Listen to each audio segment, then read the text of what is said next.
Hello guys, can you hear me?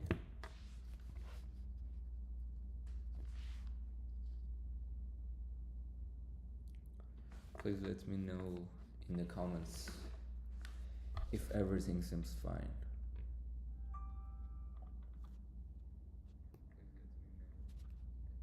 Yeah, I'm seeing myself. Okay guys, how was the contest today?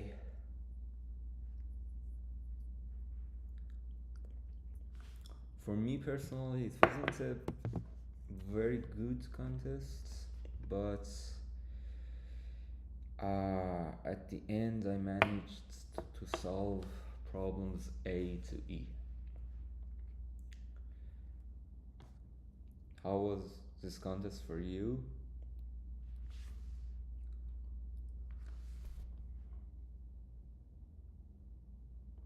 No, gotcha.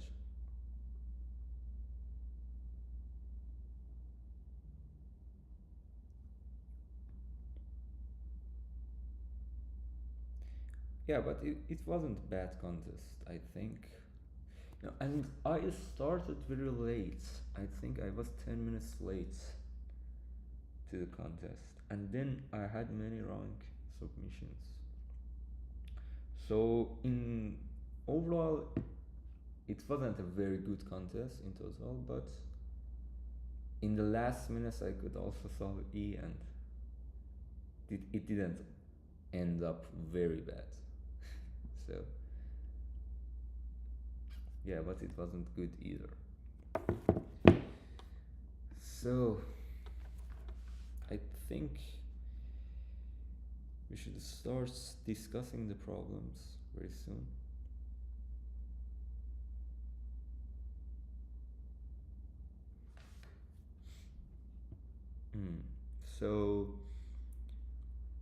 So you mostly have questions about problem C. Okay. Oh, and let me make myself smaller. You can't see my screen. Yeah, this was the standing that I was talking about. I solved problem E in the last second. I mean, I got accept there, but and that helps me to do not end up the contest very bad, but it wasn't good either because I didn't perform well, really. So, yeah. With B, with C. Okay, so as I see, most of you have some difficulties with problem E. With problem, sorry, C. Yeah, we will talk about that.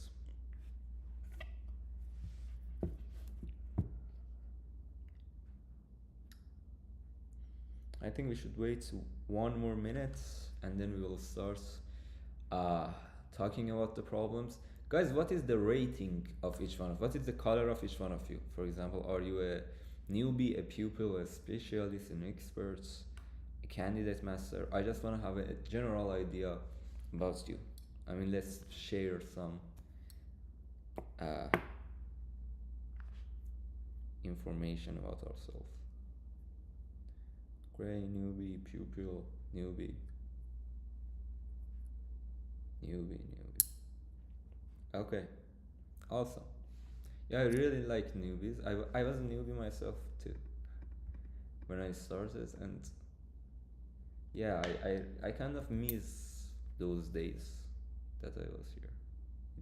It felt very good to uh, start a new topic, trying to do a new thing.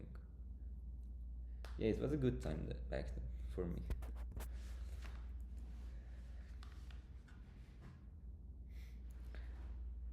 Yep. So, okay, I think we can start discussing the problems. Let's talk about the first problem. The first problem says that Monocarp wants to throw a party. He invites, he has n friends and he invites some of them, right? And he wants to have at least 2 people at his party.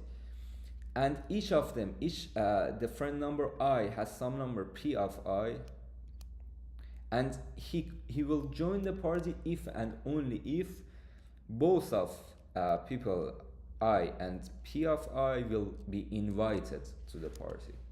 It doesn't matter if friend pi will join the party, will come to the party, but he should be invited, he or she should be invited. Okay, and you have to say that how many people, the minimum number of invitations that Monocarp has to send so that at least 2 friends come to the party. Well, the first thing that we can say after seeing this problem is that the answer is either 2 or 3. I mean, the answer in the worst case scenario is gonna be 3, because in the worst case scenario we can invite 1 and p of 1 and p of 1. Okay, they are at most 3 different people. At most 3. Maybe p of 1 is 1 again. But there are at most 3 different people. And if we invite these 3 people, 1 and p of 1 will join. So the answer is at most 3. Also, the answer should be at least 2, because you should invite at least 2 people so that they will join the party. Alright?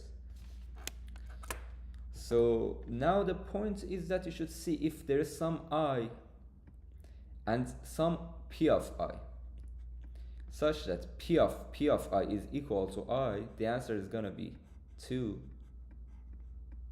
because you can invite these 2 people and both of them will join. I mean, if there are 2 people like x and y, such that p of x is equal to y and p of y is equal to x, then if we invite these 2 people, both of them will join the party, both of them will come to the party. Okay, so if there exists such pair, then the answer is yes, we can do it with 2 people. Otherwise the answer is 3. We cannot do it with 2 people, and the answer is going to be 3.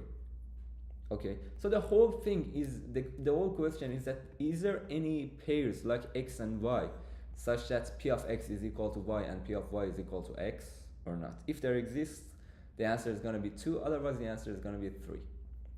This gives us a trivial O of n squared solution, but we can easily make it more optimal by just checking I and p of I. Okay, we know that y should be p of x, so we can have a 4 on I and check I and p of I. If p of I is equal to I, then the answer is going to be 2, otherwise the answer is going to be 3. This is what I did in here. The answer was initially set to 3. Then I have a 4 on all the people. If p of I is equal to I, then the answer is going to be 2.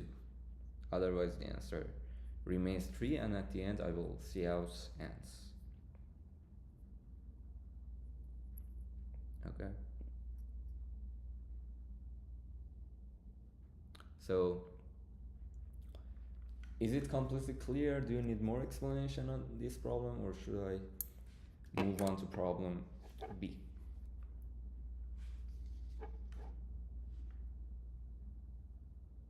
Easy, right? Yes, I can break once I set it equal to 2, but why? I mean, yeah, I can do that, but I can also not doing that. That's a good point. Whenever I set it equal to 2, I can have a brackets in here and also say break. But why? Why I bother typing more characters? Because it would work this way as well, and it's time complexity, everything is correct. You know what I'm talking about. But you are correct, you're right. I can break here. Oh yes, it's not that complicated. You don't need hash map or anything like that. You're right, you can save some computation, but that doesn't change your time complexity. Okay, that does not change the time complexity of your worst case. Therefore, it doesn't worth it. And when you know that anyway it is correct, it is going to get accepted. We are in a contest at the end. And when you know that it is going to be accepted, it's okay. You do not need to do that, because it's still, in the worst case scenario, the order is the same. Okay, so let's move on to the next problem. Let's define a cyclic shift of some string s as a transformation from S1 to Sn2, Sn, S1, S2, Sn minus 1. So it means that we move the last letter, the last character, or the last binary digits, because it's a binary string, to the first. So S of n will move to the beginning. Okay, in other words, we take one last character Sn and place it before the first character while moving all other characters to the right. You are given a binary string S. String consists of only zeros and or ones. In one operation, you can choose any substring and cyclically shift it. The cost of such operation is equal to r minus l plus 1, or the length of the chosen substring. You can perform the given operation any number of times. What is the minimum total cost to make S sorted in non-decreasing order? Well, for this problem, the first thing that comes to my mind is that if I calculate the inversions, the number of inversions, what does inversion mean? We know that at the end, all the zeros should come before all the ones. So if I initially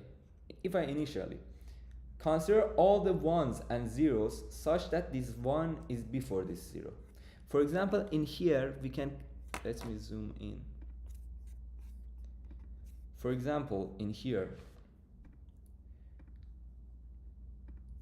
we have this 1 and this 0. This is one pair. We have this, in this string, we have this 1 and this 0. Also, we have this 1 and this 0.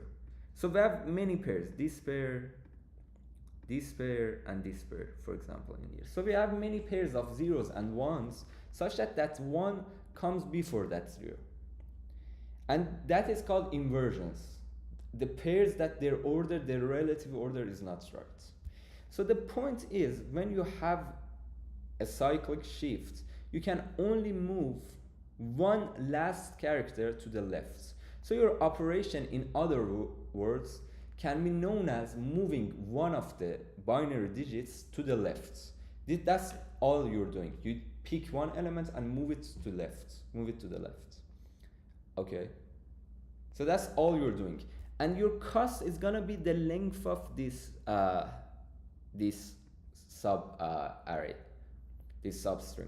So the point is, you are gonna see how many letters you're gonna pass, how many digits you're gonna pass, plus 1, which is for itself. So the point is, I'm saying that for all the inversions, if I have a 1 and I have a 0 in here, there should be one moment that I pick a subarray, a substring, and I will move this 0 to the left of this one. And this one will be counted there. I mean, this pair will be counted there. So I'm saying that for all the inversions should be calculated at least once. For each pair of ones and zeros that this one is before this 0, there should be a moment that this 0 passes over that one, and that one will be counted there, that this pair will be counted there. So all the inversions will be counted. For example, in here, the number of inversions is 3. We have 3 pairs of ones and zeros such that these ones are before these zeros. So all these 3 inversions should be counted, first of all. And second of all, for any 0 that has at least one 1 before it, if we have any 0 that before it there is at least one 1, this 0 should be chosen somewhere. I mean, somewhere we should choose this 0 and move it to the left. So for all such zeros, for example, in this last example, in this last case, this 0 and this 0 and this 0. All these zeros have at least one 1 to the left of them, so they should be chosen somewhere and moved to the left. So also we have some additional, so this 0 itself will be counted somewhere as well. So all I'm saying is that the answer is gonna be at least the number of inversions plus the number of bad zeros. And by bad zeros, I mean the zeros that have at least one, one to the left of them. Okay, so the answer is going to be at least the number of inversions plus the number of bad zeros. Do you agree with this? Is it clear? I'm saying that when I move some zero to the left, I calculate all of these digits. This zero will be calculated itself, the element that is moving will be calculated. Also, all of the elements that it would pass through them will be calculated as well. Yes, bad zeros, by bad zeros, I mean all the zeros that have at least one to the left of them. There should exist a 1 to the left of them. Okay, so for example, this 0 is not bad because it is at the beginning and it has no 1 to the left of it. So we do not need to move this 0. But for the other zeros, we should move them at least once. And we said that all our operations can be looked at like we are moving some elements to the left. So I'm saying that these zeros should be moved to the left somewhere, but the rest of them, no, they shouldn't. I mean, there's no necessity for that. Okay. Yes, a 0 that is part of an inversion is a bad 0. Yes, exactly. Because if a 0 is not part of any bad inversion, it means that there is no 1 to the left of it. But if it is part of a bad inversion, it means that there is at least one to the left of it. There is a bad pair for it. So it is a bad 0. Okay? Yes. Bad 0 is a 0 that has 1s before it. Yes. So I'm saying that my answer is going to be at least this much. If you're completely okay with that, put a plus in chat. If you're not okay with that, put a minus.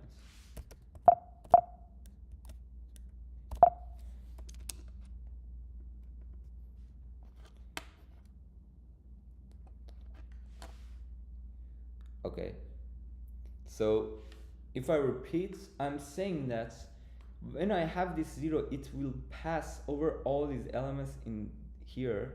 So all these will be counted and itself will be counted as well. So I'm saying that these bad zeros should be counted at least once, and for each of these inversions, each of these bad pairs, they should be seen at least somewhere. Therefore, the number of inversions will be counted as well. Yeah, of course. I will show the code as well. I will show the code as well. I will finish the explanation and then show the code. I will also explain on the code. So I'm saying that the answer is going to be at least this much. And now I want to show that the answer can be only this much as well. I mean, I can reach this answer as well. And how do I say that? It's just enough to say that I will start from the left and go forward. I start from the left and go forward. Whenever I reached a 0 that has a 1 to the left of it, I just choose it with all the ones before it and move it before those ones. Okay, so after that, for example, in this example, this string turns into 0, 0, 1, 1, 1, 0, 0, 1. Again, I will move, I reach here, this 0. And I will choose it with all the ones before it. And I will move it before them. So it turns into 0, 0, 0, 1, 1, 1, 0, 1. Then again, I reach this 0, I will choose it with all the ones before it, and then it will become 0, 0, 0, 0, 1, 1, 1, 1. Okay. So all I'm saying is that I start from the left side. Whenever I reached a 0 that has at least one before it, that has at least a 1 before it, I will choose it with all the ones before this, and I know that they are a continuous subarray because I have sorted the previous ones. Okay, when I reach here, I know that the previous ones are sorted so far. So all the ones are here. So I can just easily move this 0 also before this ones. Yeah, it is some sort of like, yes, some sort of like insertion sort. Yep. It is some sort of like insertion sort. So each time I choose this 0 and I try to move it to the correct place.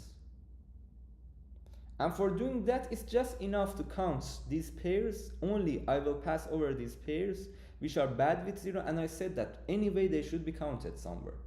And also this 0 itself will be counted. So this way I'm showing that the answer is really the number of inversions plus the number of bad zeros. Does this make sense? I will move on to the code and I will continue explaining on the code.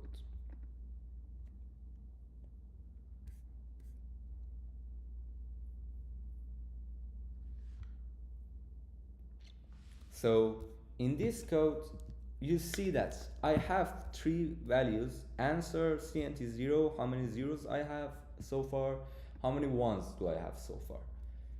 And I have a for whenever if s of I was equal to 1, just CNT1 plus plus, the number of ones plus plus. Else, if CNT1, if I have seen a 1 before this 0, in this else, I know that s of I is 0. Because this case was s of I equal to 1, now I know s of I is 0. If CNT1, it means that if there is at least 1 before it, then ans plus equal to CNT1 plus 1. CNT1 is for all the inversions. This plus 1 is because of this bad 0 itself. Okay, because we said that we should calculate this bad 0 as well. Yes, you're right. CNT0 is useless here. Yes, you do not use it. Yeah, you're right. And then CNT0 plus plus, but we're not using it. It's just something here. And then cout ends. Okay, does this make sense? Do you need more explanation on this problem, or should I move on to the next problem?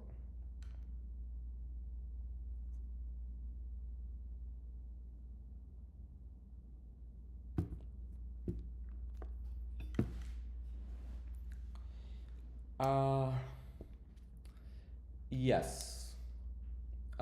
No, I don't know. In my solution, no. CNT0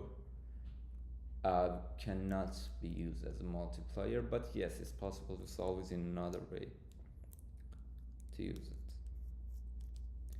Okay, awesome.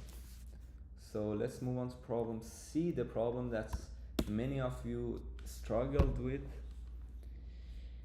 You're given an integer array A of length n. You can perform the following operation: choose an element of the array and replace it with any of its neighbor's value. For example, if A is equal to this, you can get one of these arrays. Your task is to calculate the minimum total sum of the array if you can perform the aforementioned operation at most k times. Okay. So, and a very interesting thing that you should see whenever you read this problem, you should see is that k is up to 10.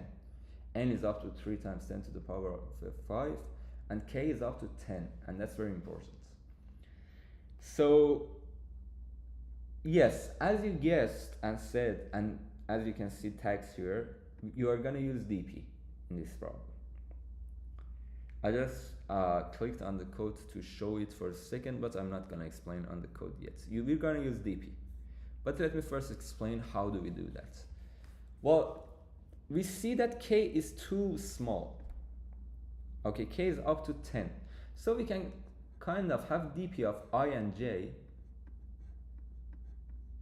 which means what is the minimum?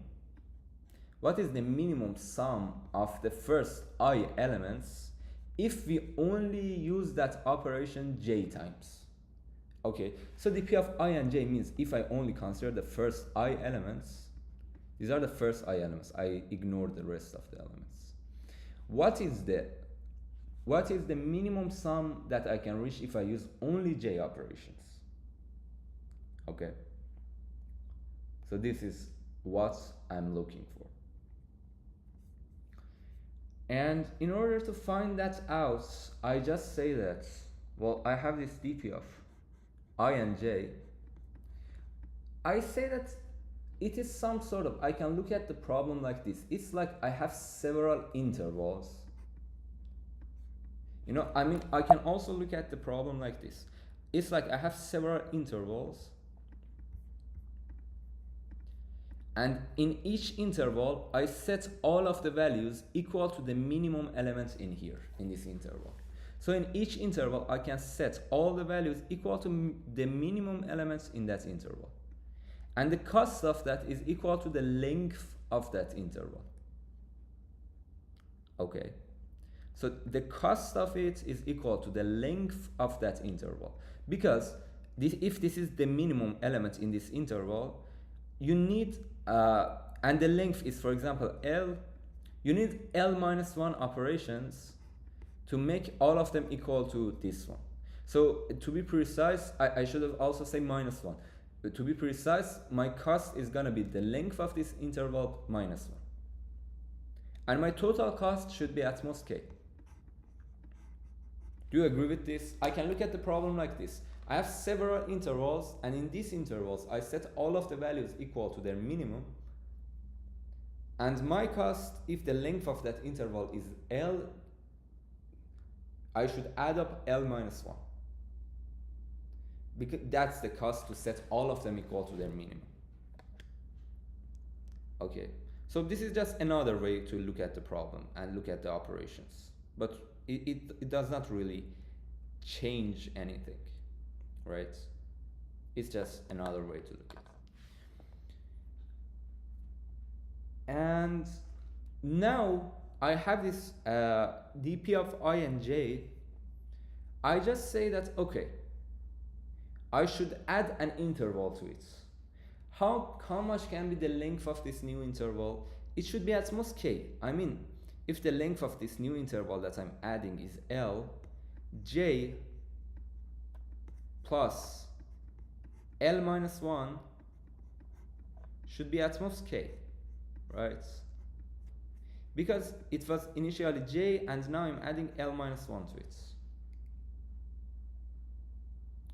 Because the length of this interval is L, and I'm kind of adding L minus 1 new operations. So j plus L minus 1 should be at most k. So this 4 is at most 10 as well.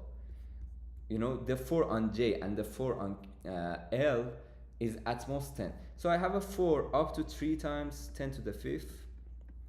I have a 4 up to at most 10, and I have another 4 also up to 10. And I know that these two 4s are together are at most up to 50, because j plus L also should be at most k. So I fixed my next interval that I'm gonna add to this array that I have, and I say that, okay, all of them are gonna be equal to their minimum, and I will update dp of I plus L and j plus L minus 1 with dp of I and j. So I'm fixing that I have I elements, and I have used my operation j times, and I fix that what is the length of that new interval that I'm adding to my array. You have asked that how did you got the idea to use dp here? Well, the main point is the intuition. You have to build your intuition, and how does that build? You have to solve a lot of dp problems. Maybe out of the dp problems that I have solved before, there were many of them that directly or indirectly used similar ideas, and maybe those are deep in my mind, and when I think on this problem I start thinking about dp. So the main points is just training and solve a lot of problems. That helps you to come up with the correct ideas. Okay, so that's the whole thing. You have I and j, and you fix the length of the new interval that you will add, and j plus L minus 1 should be at most k as well. And then you will update the dp's. And if we see the code, here, initially I set all dp of I and j is equal to inf, because I want to use minimum in here. And then I say dp of 0 and 0 initial is equal to 0. Then I say that I have len equal to 0 and mn equal to a of I,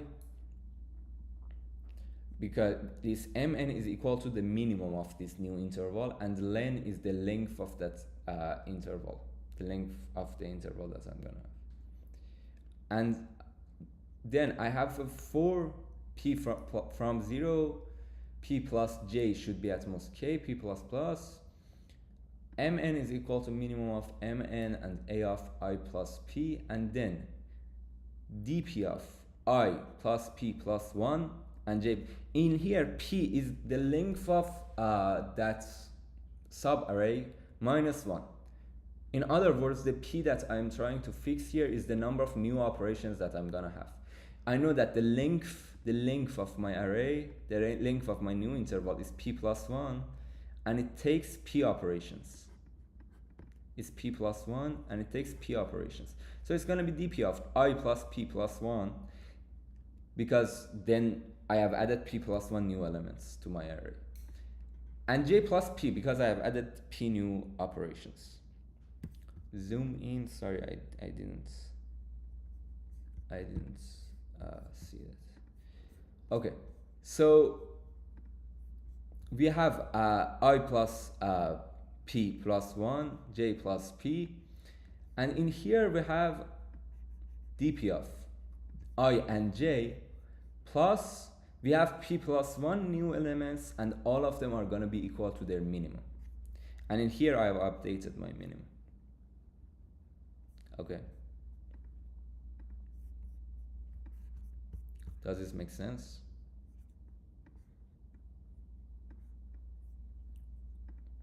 So this is how I will update my minimum. I say that I fix the new interval that I'm gonna add. Its length is gonna be at most p plus, it's gonna be p plus 1, and it's gonna add p new operations. So my prefix is gonna be I plus p plus 1, and my new operations is gonna be j plus p, and it's gonna be dp of I and j plus p plus 1 times mn. And at the end, my answer is gonna be the minimum of all of dp's of n and l, such that l is from 0 to k. And at the end, I will see out ends, and then I set all the dp of I and j is equal to inf, so that I can use them in the next test case.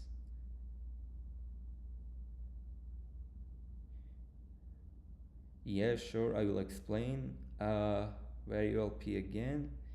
Can you show why greedy will not work?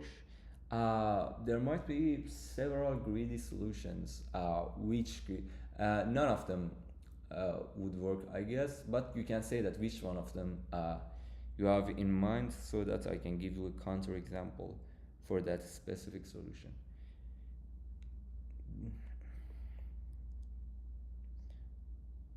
You cannot do multiple operations of different by in different locations optimally. The constraints already matter. This approach would be too costly.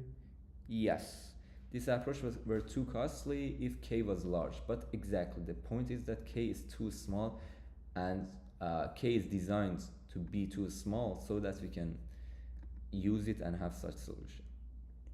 Okay, in all the CP problems, constraints say the first thing. So the first thing that you should consider is your constraints. They set your solution. Okay, I will explain it again, especially this variable p. I had the 4 on I and j, so dp of I and j, I just repeat. dp of I and j, as we said, was equal to the answer is if we consider the first I elements and we use j operations. Then we say that in here, I'm saying that, okay, we had our first I elements. Now we want to add an interval of length p plus 1, and I know that with cost p, I can make all of them equal to their minimum. As I said, it's like I have several intervals, and when I add them, the cost of adding them is equal to the length minus 1, and all of them will be equal to their minimum. With p operations, I can make all of the elements in a subarray of length p plus 1 equal to their minimum. So that's the whole thing. And p can be also 0. I mean, I can add one element with 0 costs. Okay, I can also add one element with 0 costs, because there's one element that is equal to its own minimum, which is itself. So I'm just saying that I'm fixing that's how many new elements I will add to my array. And then I say that I just keep the minimum of all these elements. And then I say that dp of I plus p plus 1, because I have added p plus 1 new elements. So now, if before I had I elements, now I have I plus p plus 1 elements. And if previously I have used j operations, now I have used j plus p operations. Okay. dp of I plus p plus 1 and j plus p will be equal to minimum of itself, its current value, and dp of I and j, so far I have used j operations in the first I elements, plus I have p plus 1 new elements, and all of them will be equal to their minimum. Okay. So that's gonna be all. What do you think would be the difficulty rating of this problem? I don't know, maybe 2000 or 1800. I guess something in this range.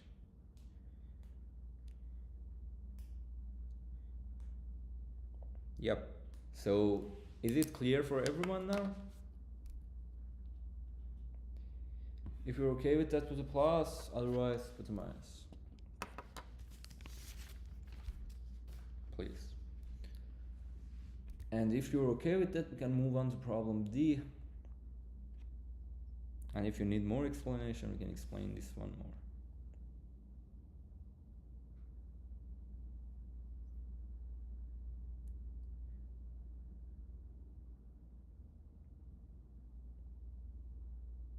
Yeah, thank you. Okay, so I will explain it again, that's okay. I'm just saying that I had some first I said that I can change my approach, change the way that I'm seeing this problem, and I can see it like this. Each time I choose an interval and I set all of the elements equal to their minimum. And the cost of doing that on an interval of length L is gonna be L minus 1. So I have several intervals, and I'm making all of those intervals equal to their minimum. These intervals can even be of length 1. So I can assume that all of the elements are in some intervals. Maybe they are in their interval with their own selves. That's okay. It has cost 0 because they do not change anything. So anyway, I have several intervals. The cost of making all the elements in an interval of length L equal to the minimum of that interval is L minus 1. So I can see my operations like this. So this is the way that I'm looking at this problem. Okay. So then I will just have some dp of I and j. dp of I and j means that I have I elements so far. I have processed I elements and used j operations so far. And I say that, okay, this is the minimum sum that I can have if I only have the first I elements and I have used j operations. Then I will fix the length of the new interval that I'm adding to the end of it. I have to add an interval to the end of it. I will fix the length of that interval. The length of that interval is going to be p plus 1.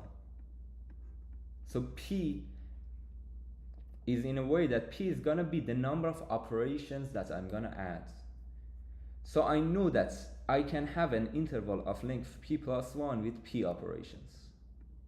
I can make all of them equal to their minimum with p operations. And I have a prefix of I elements, and I had cost j for them. So if I add this interval, I'm gonna go to dp of I plus p plus 1 and j plus p. I plus p plus 1 and j plus p.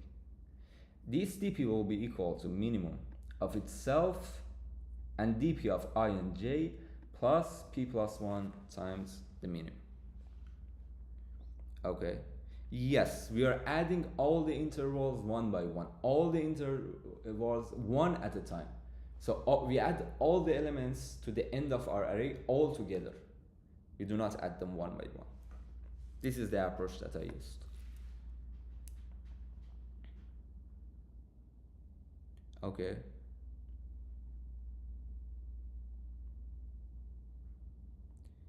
So you have said that, do you have a solution for f with mean cost flow?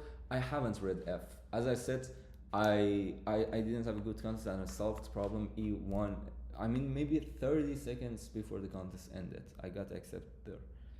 So I haven't even read problem f. What made the idea for DP to be struck? I said that by solving a lot of DP problems. When you solve a lot of DP problems, you will form your intuition, and when you see a new problem, it's easier for you to solve that one again. So you should, by solving so many problems, you will improve your brain to be able to solve such problems. Okay. Yeah. Do we need more than one interval to get minimum value? No. We are adding all the intervals one by, each time I will add another interval. That interval can be of length 1, but it's at most length 10, length 11. At most its length is 11. P plus j should always be at most k. The number of operations should be at most 10, right? So I will choose the new interval that I'm gonna add. And I know that when I add this interval to the end of my prefix, then all of them will be equal to their minimum and their cost is gonna be the length minus 1. So I will add p plus 1 elements to the end of my current array, and all of them will be equal to their minimum. Okay. Does that make sense? Why can't we perform greedy or something else rather than DP in C? Well, greedy does not work. Maybe, for example, one greedy solution can be each time do the operation that has the best profits for you. But maybe it's better for you to do an operation that does not have the best profit for you, but it makes it possible to do the next operation in a way that it has so much benefit for you. For example, maybe we can say it like this. We have 1, 2, and 1,000, for example. And you can have 2 operations at most. If you use a greedy and each time do what has the most profit for you at that time, then first time what you will do is to change this 1,000 to 2, and the next you will change this 2 to 1, and your answer is going to be 4. But it was better to first change this 2 to 1 and then change this 1,000 to 1 as well, and your answer would be 3. So I'm saying that if your greedy is like, for example, each time do what has the most profit for you at that moment, that wouldn't give you the best answer, because maybe there's something else that you can do that does not give you a better profit at that moment, but helps you to get more profit in future. Okay. Shouldn't dp of 0 and 0 be a of 0? No. In my definition, dp of 0 and 0 means we have 0 elements, so we have an empty set, and I have used 0 operations. That is dp of, when I consider a of 0, my first dimension should be 1. So dp of 0 and 0 has no elements. Okay. So when I have I in here, it means I have all the elements from a of 0 to a of I minus 1.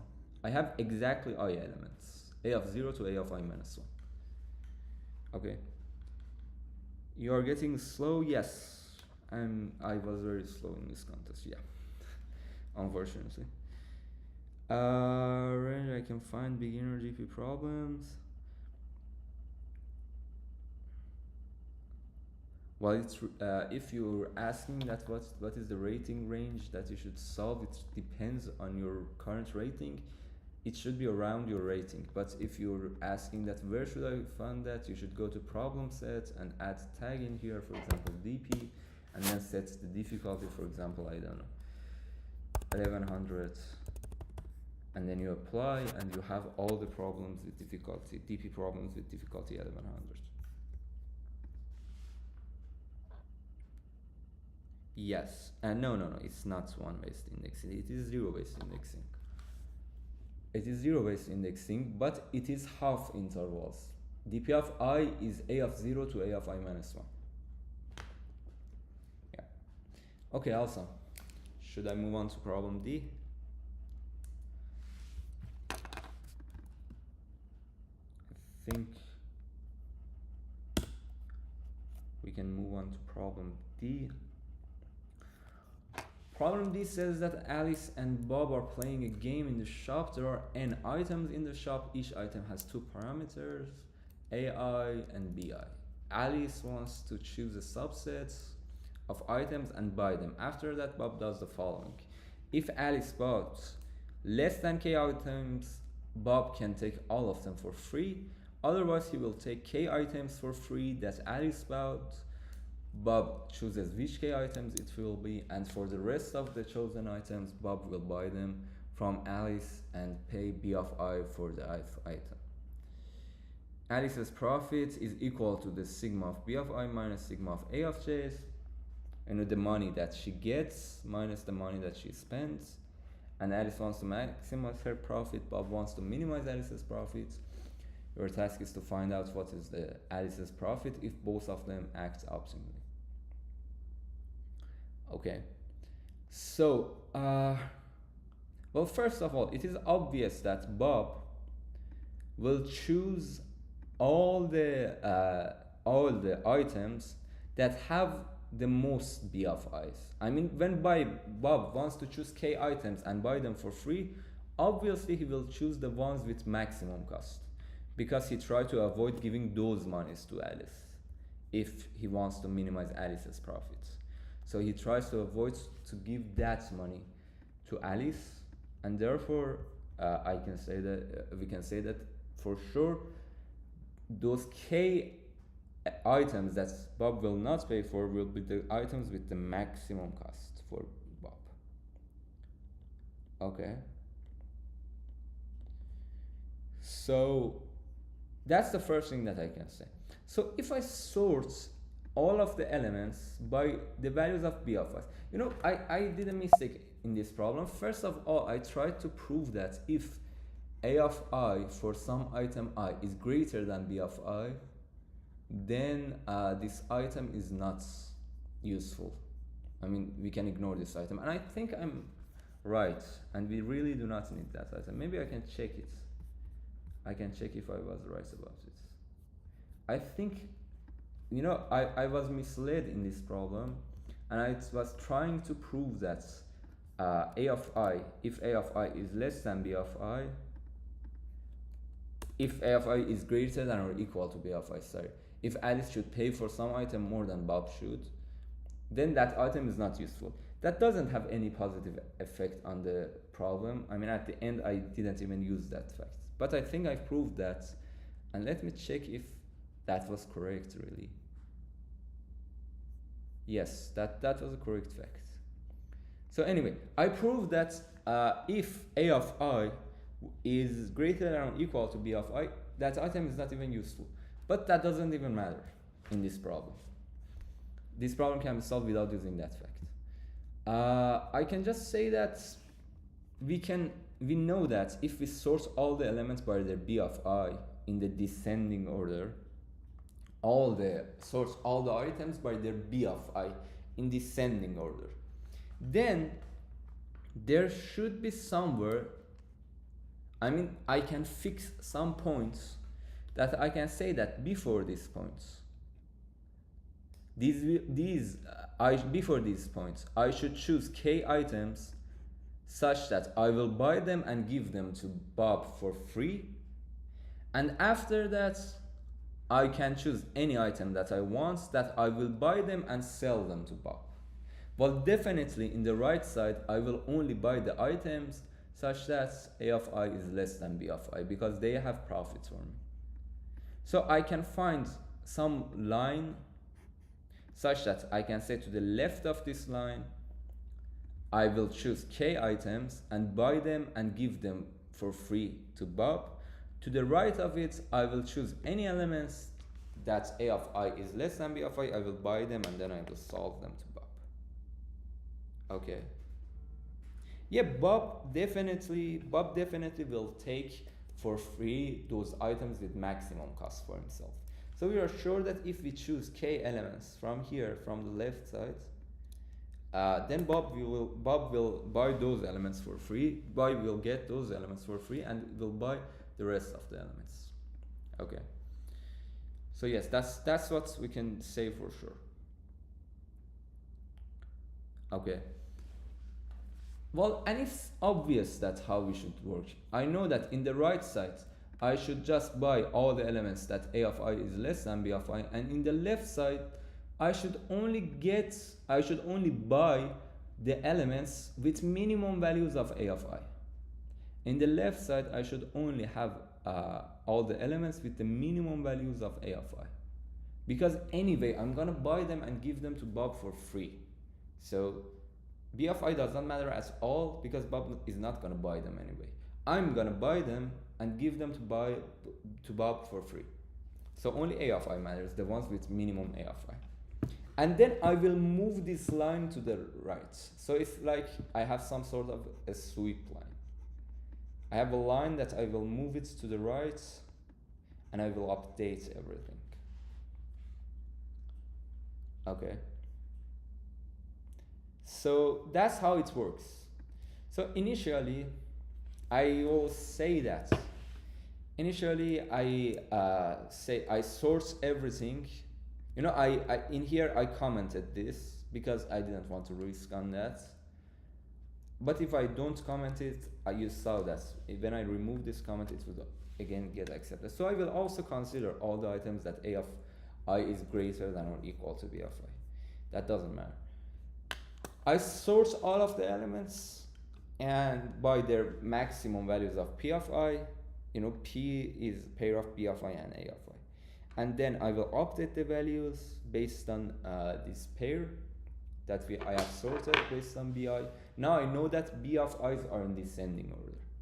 Then first, initially I say that profit is equal to maximum of 0 and B of I minus A of I for everyone. And then my line should start from element number K. Because initially I can say that my line is somewhere that there's exactly K elements to the left of it and the rest of the elements are to the right of it. Well, when some elements move to the left of the line, first of all, I should remove it from this value from my profits because this element is not to the right of the line anymore. So I should not count P of I minus B of I minus A of I anymore. So first I should remove this from my profits. Then I will insert this new value to my set so I know that what is those minimum values of A of I's, and I will decrease my profit by that value because I have to buy this anyway, but I will not sell it to Bob. Okay, and my ans is maximum of ans and profit, and here is my sweep line. Here is my sweep line. I will move my line to the right. So in here I say that first profits, as I said again, I will remove one element from the right side of the line and then I will add it to the left side of the line. In here I remove it from the right side of the line. It shouldn't be counted in the right side anymore, right? It shouldn't count in the right side anymore because now it's not useful, right? Now I cannot buy it and sell it to Bob. I can just buy it and give it for free to Bob. So first I will subtract this from my profit and then I say that if the maximum value in sets, this K is just, I know that the size of set is always equal to k. And I say if k so that I'm sure that set is not empty. If st.rbegin, st.rbegin is the maximum element in your set. If its first was greater than a of I say that profit plus equal to st.rbegin, f st. Erase this. First, I remove this. I do not buy this element anymore because I found a cheaper item. Then I will update my profit with this new item. I will buy this one and give it to Bob. And then I say ans equal to maximum of ans and profits and see out ans. And my ans is initially 0 because in the worst case scenario I can buy nothing and my profit is gonna be 0. Okay. So this is how I will find the best possible profits. Yep, I agree. D was simpler, even maybe simpler than C.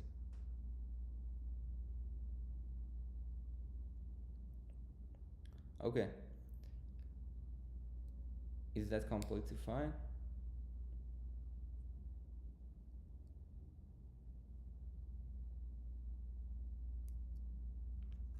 If it is okay, we can move on to the next problem. Problem E. This is the problem that I solved one.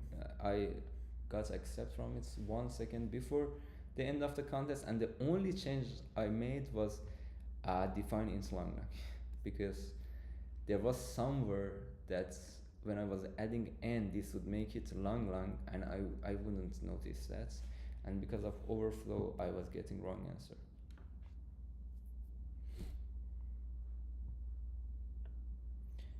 Okay. So I think we can now discuss the last problem.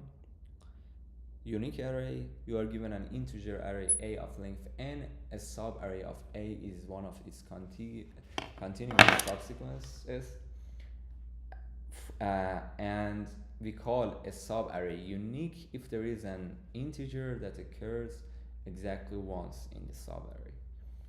You can perform the following operation any number of times, possible 0. Choose an element of the array and replace it with any integer. Your task is to calculate the minimum number of aforementioned operation in order for all the subarrays of the array A to be unique. Okay, so I want that for any subarray, I want to make sure that that subarray has at least one element that has occurred only once in there. Okay, that's all I want. And how can I do that?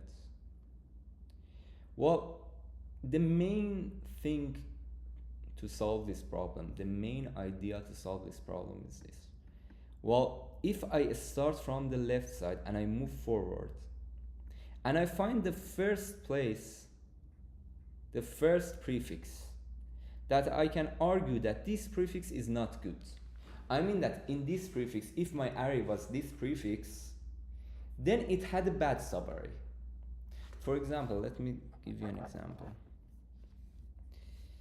In here, the first prefix that is bad, I mean the first prefix that has a bad subarray is this prefix, because 4 is bad. In here, the first bad prefix is this, because 1 2 is bad. So if I find the first, if I only find the first prefix such that it has a bad subarray in it, I can greedily only change its last elements and make it to some new element which is not equal to anything. Why that makes sense? Because when I have a prefix that there is an issue in that prefix, a subarray is bad in that prefix, I have to change at least one element in here. Now, which element I want to change? Well, the most optimal one is the last one, because I know that before this, all the previous prefixes were good. So when I see an issue in here, I know that the previous prefixes were good. So if I only change this, I make sure that I can easily remove all here, and I know that everything is okay here. Every subarray is starting from this prefix is gonna be okay, and I can just forget about them and solve the problem for the rest of the array. So that's the main thing.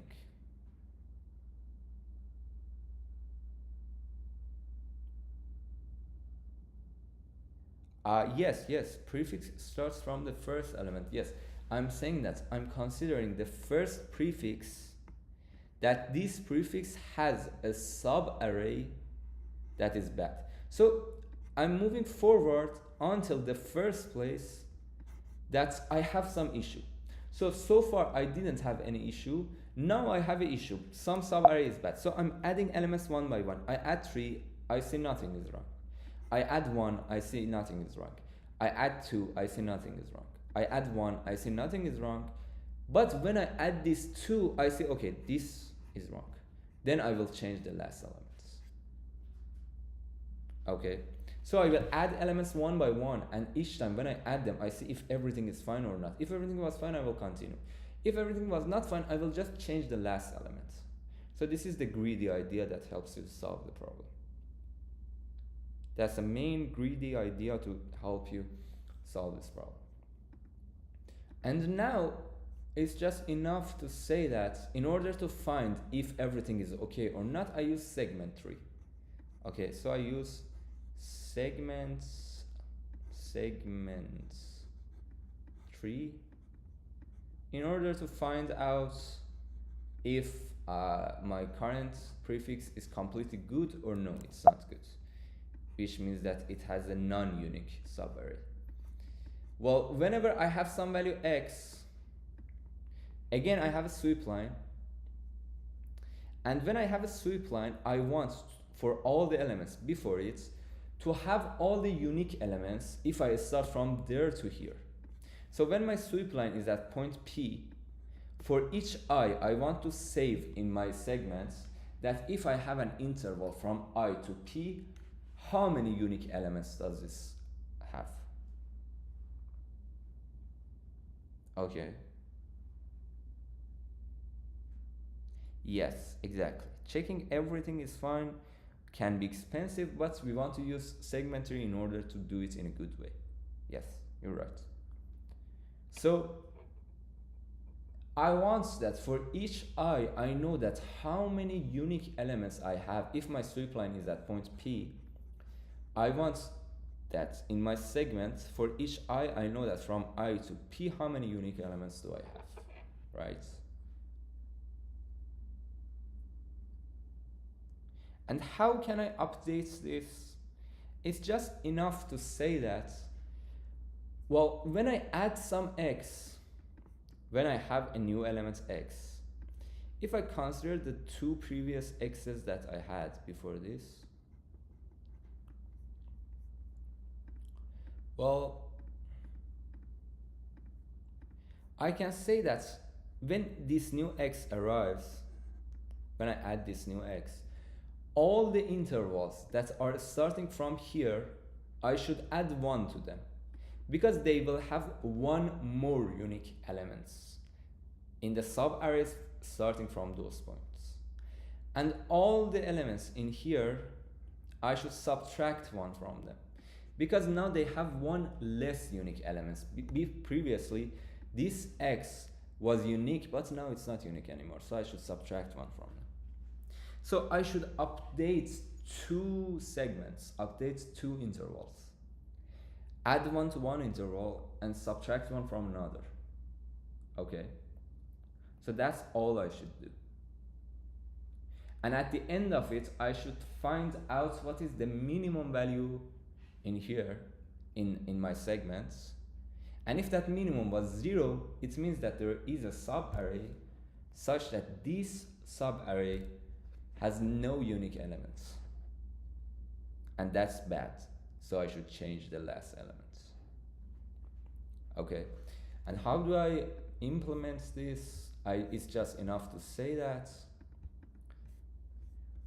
Well, first I have my segment tree. I build it here. Initially, I set minimum equal to n because I want to find out the minimum for all of them. So I initially set everything equal to n so that if I haven't considered something yet, it won't have any effects on my minimum. So this is how I will move forward. I first get my inputs, and then first in each vector I push back -1. Vec of I is all the occurrences of elements I. Yes. For each x or for each I, we just save that where have we seen i's. We just save that in vec of I. When I add a new element, first of all I subtract n from I itself, because initially everything were n, and now I'm adding n. So from now on I should consider, I'm adding I. So from now on I should consider I. Okay, I should consider I from now on. So first I will update it and I will subtract n from I. And then I say that add vec of a of I dot back +1 to I plus 1, 1. That's what I said. I just consider the previous x and this new x, and in this interval I will add 1. Then if size of vec of a of I was greater than 1, I will add to this vec of a of I and size of vec of a of I minus 2 plus 1 to vec of a of I dot back plus 1 minus 1. Because as I said, we should subtract 1 from there. If I had 2 x's before this x, I should also subtract here. Then I will say that vec of a of I dot pushback I, and if sec of 1 dot mn was 0, I will add 1 to n's, and then I just add n to all the elements from 0 to I plus 1, so that I make sure that they won't be an issue anymore. But I could also only add 1 to them. If I would add 1 to them, then I wouldn't have to have this defined int long, and I would get accept from the first place. But in here, because I wanted to just make sure that these first elements wouldn't be an issue in future, I said I will add n to all of them. But that would make it necessary to have long. Okay, so that's how the problem E can be solved as well. Do you have any questions? On C, I was trying to do a greedy approach where for k times go through every element I and go out.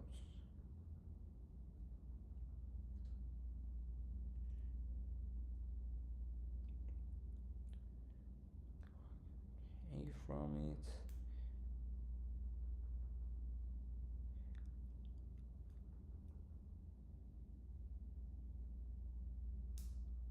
From each element you go out k times. For k times, for each element you will go out.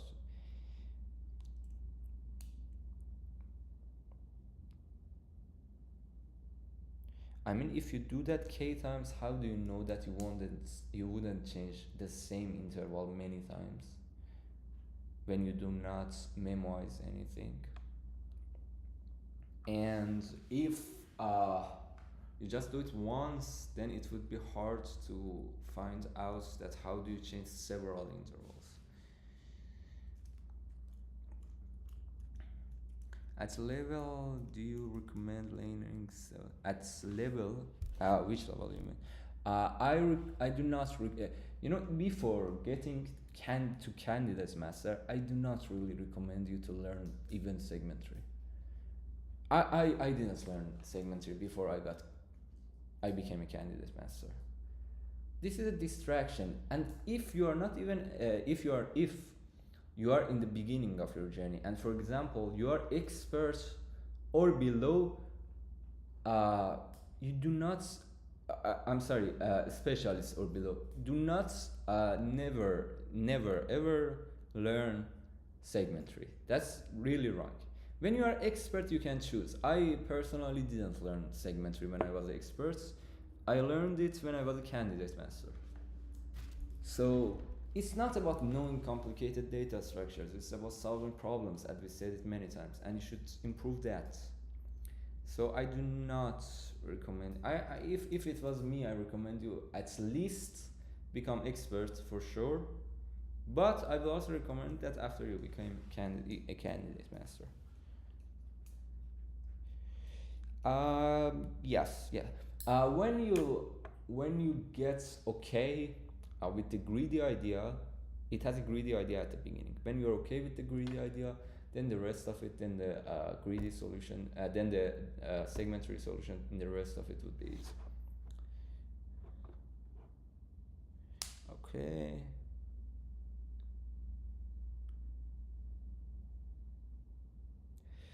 Um,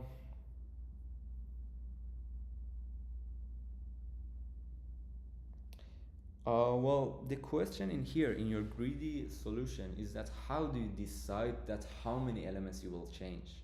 Maybe it's better for you that in your first iteration you will change k elements. Maybe it is better for you to that in your first operation you only change k half elements, and in your next operation you will change k half other elements. How do you decide which one of these two you will do? I mean, it's not always beneficial to use all your power in your first step, even though it gives you a better answer after your first step, but maybe it's better if you do not use all your power in your first step. Well, yeah, as I said, maybe this one seems better, but it's not good to do that. You know what I'm talking about.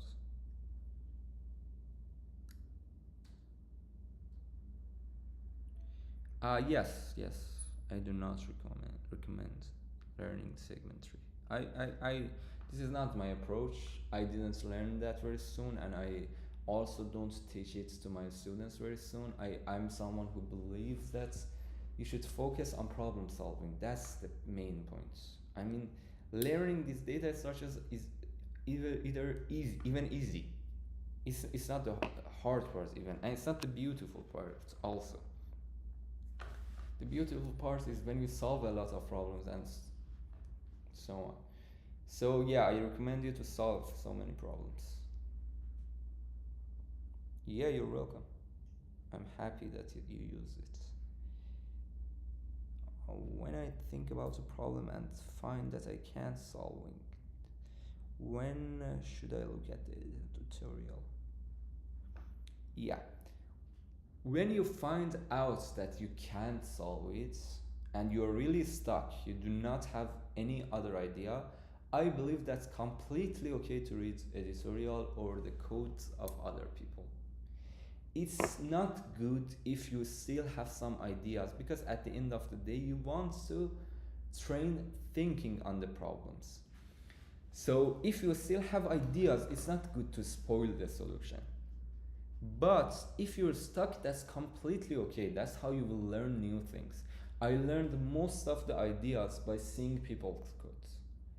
I even learned many algorithms by seeing people's codes, and later on I understood that this is a famous algorithm. If you see my last stream, I would in that stream I read I haven't read I hadn't read the statements before the stream. We had a hard problem, and I read problems. I read a code for that problem from someone, and we tried to find out what that code is. So you can see that stream if you want and see how we tried to find out that what is this code. And I did it in my stream. And that was what I was doing in my trainings as well. I read people's codes a lot, and that's really helps. Understand if the average change across k is greater than the average.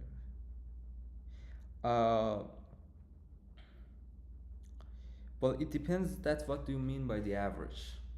If the average, you mean that the average of those elements minus their minimum, definitely you should have minus their minimum, right? If it is only the average, then obviously it's wrong because you're not considering that what you are changing them into. But if you're also considering their minimum and you're comparing them with their minimum, I think that would be still problematic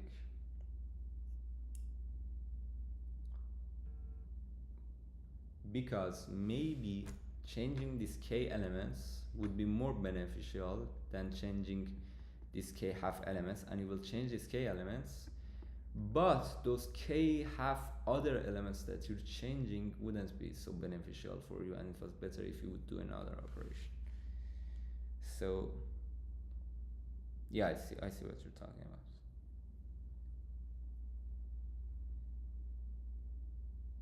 Yeah, thank you very much, Vagar. Vagar or Vagar? I don't know if I'm pronouncing correctly. I guess it's Vagar, right? Thank you. So yeah, at the moment about your greedy solution, I don't have any specific counterexample, but I'm sure that it wouldn't work. If I think a little bit more about it, I can give you the exact counterexample. But at the moment, I can't give you the exact counterexample.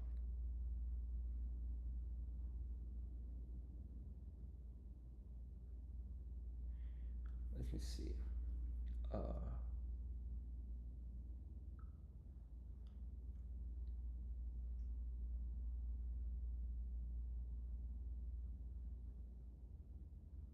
So each time, okay, let's think about it. Each time you will do something that in average it would be beneficial for you.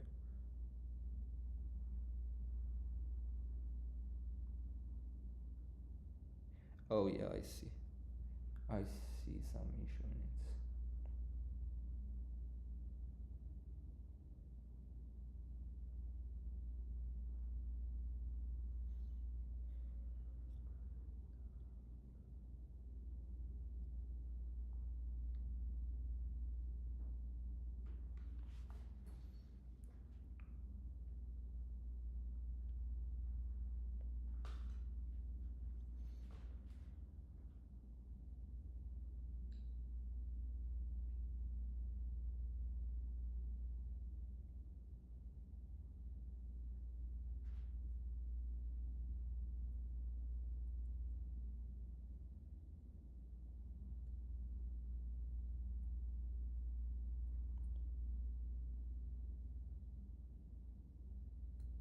Well, I'm thinking about some counterexample to give you. I didn't come up with the exact counterexample still, unfortunately, but I'm thinking about the idea that maybe it will increase your average if you expand your first interval. It would increase your average.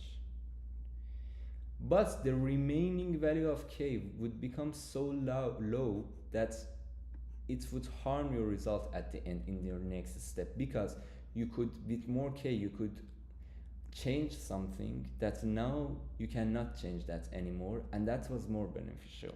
That was the main idea. Okay, it is valid. Thank you.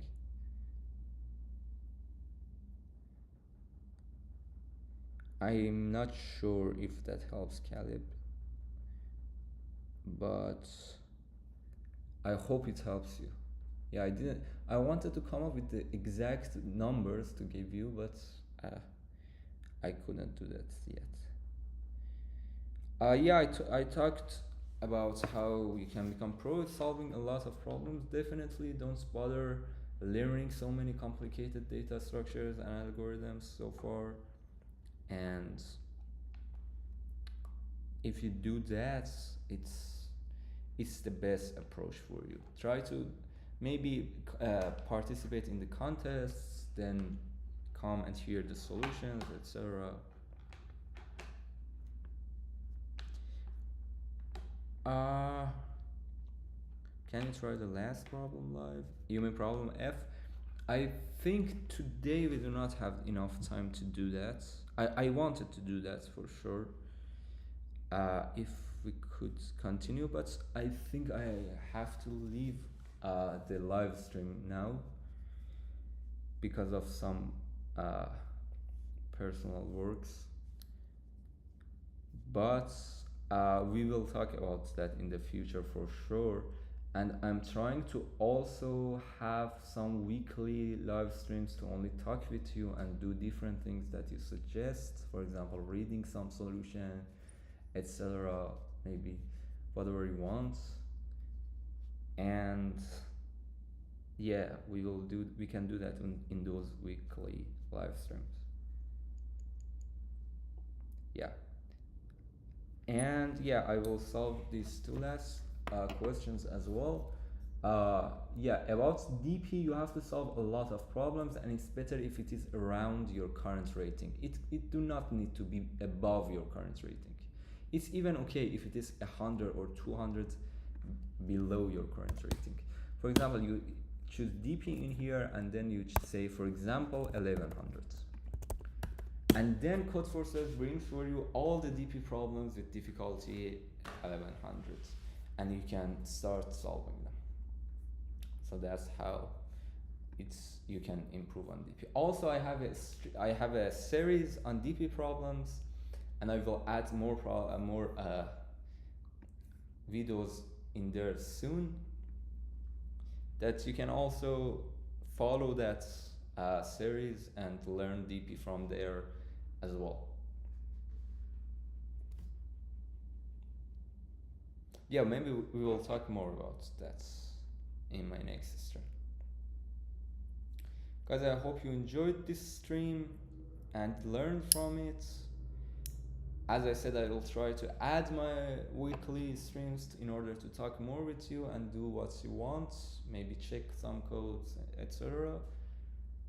And I hope that we can solve all this there. I hope that I can help you in those live streams.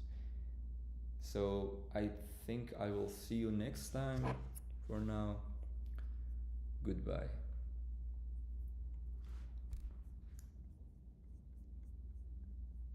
Thank you everyone for joining this stream.